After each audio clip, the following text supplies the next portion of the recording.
if we stop buying from pet stores, then where will all of the animals go? They also need a home. I've heard this argument be brought up every time someone talks about not buying from a pet store or also not buying from a breeder. And because I feel very passionately about this, I've decided to make a video about it. Let's get into it. So, to start off, I want to start with one of the fundamentals in economy: supply and demand. If we, the people, are demanding more animals, then there will be more supply. If we stop demanding more animals, the supply will be lesser, or maybe it will even cease to exist. That's just how capitalism works.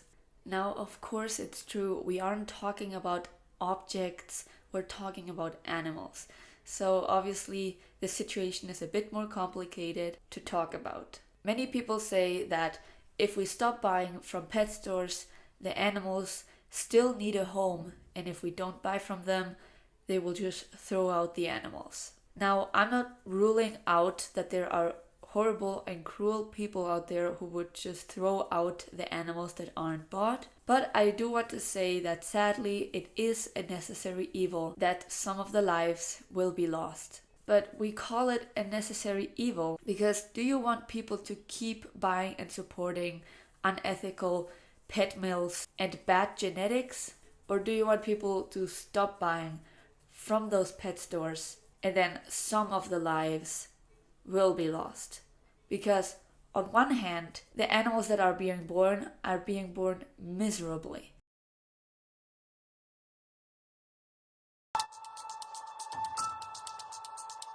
Thousands of animals were crammed into bins or wire-floored cages before eventually being shipped to pet stores throughout the eastern United States. At one store, a supervisor said not to tell customers that Petsmart buys animals from Sun Pet, a massive Atlanta warehouse that PETA investigated in 2010, and that was subsequently put on probation by the Georgia Department of Agriculture. Here's where I want to introduce something called epigenetics.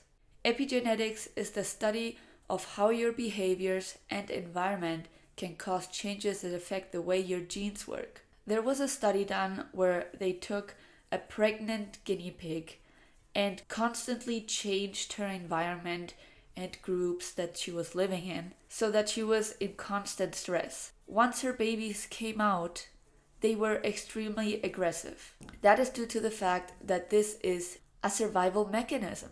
They've also seen that when pregnant women eat a lot during their pregnancies, their babies come out having a fast metabolism.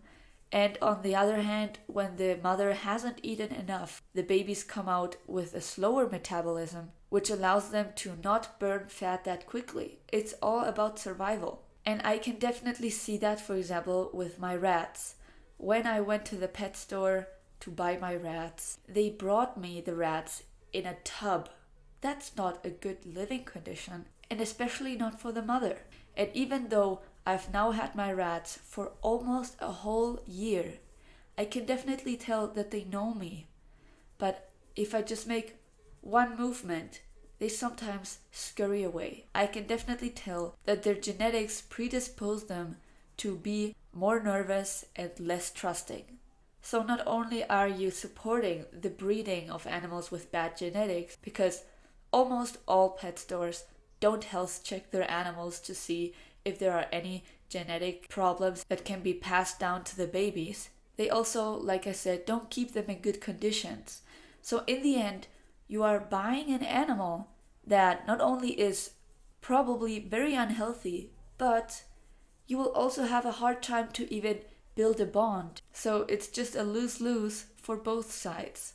I'm not here to judge you or to tell you that you're a bad person for having bought an animal from a pet store, because I myself have done that. The people that are advocating against the selling of animals in pet stores are there because they want to stop people who don't know better from buying animals that are being treated miserably. Now let's go on to talk about breeders, because we've been talking about pet stores, pet mills, but we haven't touched on breeders. Many people say the same thing. The animals that come from breeders also need a home. Same thing with the animals in shelters. I really don't understand where that argument even comes from or what sense it makes. Because again, it's the same argument.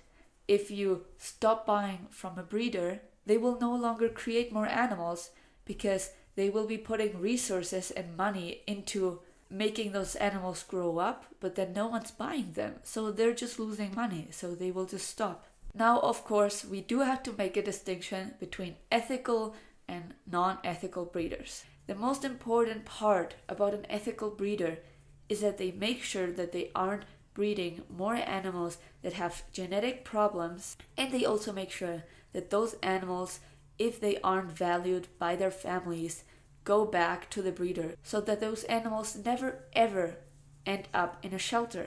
That's why it's important to adopt or shop responsibly, because if you shop responsibly, you aren't contributing to more animals in shelters. Now, let's talk about the times an ethical breeder is not so ethical.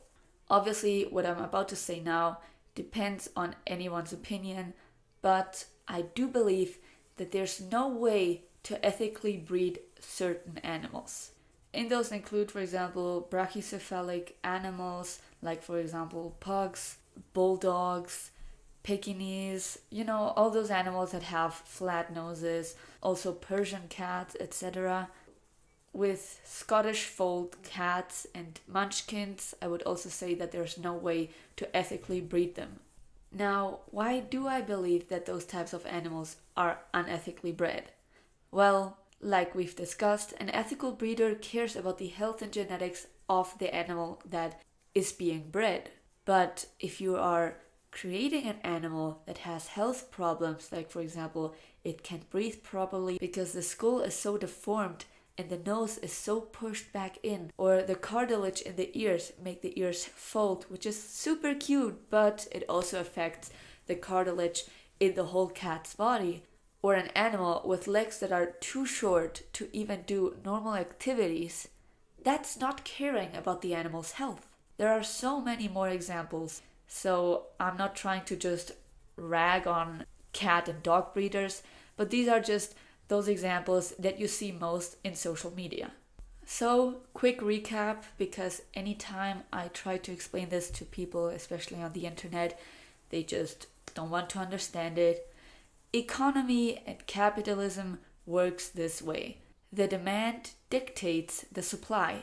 The demand is created by buying animals. It doesn't matter if you ethically don't support the breeding of more animals in pet stores. If you're still buying them, you are supporting it. Also, another thing that many people say is that they need to rescue animals from pet stores. But once again, since you're paying for the animal, you aren't rescuing them. Yes, maybe you are changing the environment for that animal so that they aren't living in shitty conditions. But in the end, you are telling the pet store, hey, more people want, for example, hamsters. So they will just put more in the horrible environment that you wanted that one hamster to escape from. I hope this video cleared it up for anyone who was kind of confused about why people were bringing up this argument. If you're interested in more videos like these about animals and pet care, and you are not yet subscribed, I hope you consider subscribing to me and leaving a like down below. Thank you so much for watching, and I'll see you guys next week. Bye!